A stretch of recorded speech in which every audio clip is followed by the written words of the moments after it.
Hey there and welcome to Matt's Garage. Well, today I've got a turbocharged PT Cruiser and a non-turbocharged PT Cruiser, both fresh off of a road trip.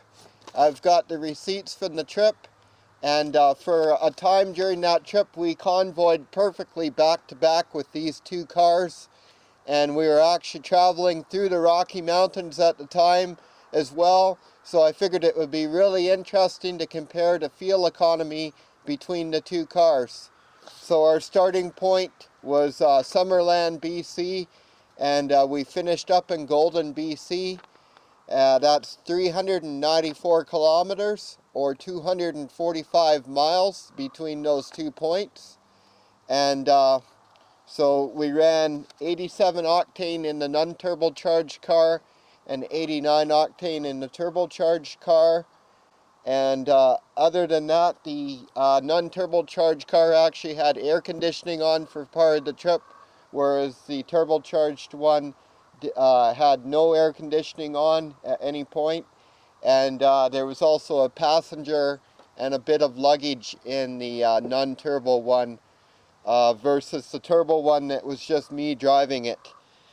So with that in mind, the non-turbo one burnt 39.7 liters or 10.49 gallons, and that equated to 10.8 liters per 100 kilometers or 23 miles per gallon.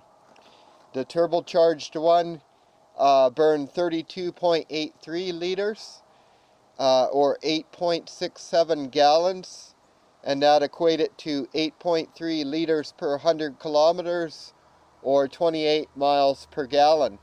So you can see there is a bit of a difference. I did mention those small differences, variations in the test, and so that would make a bit of a difference, and this car probably was capable of getting about 25 miles per gallon on this trip if there was no variables between them.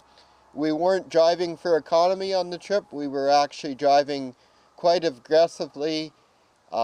So of course you could do better on these numbers, and it was all hilly areas and stuff. So again, if it was a level ground test, you'd probably see less difference between the two vehicles and a greater economy overall.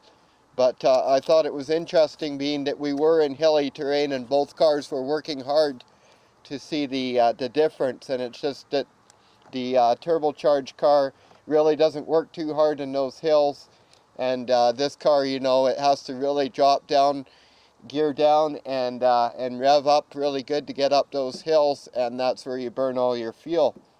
So I hope you found the video helpful and informative. Don't forget to like and subscribe, and have yourself a great day.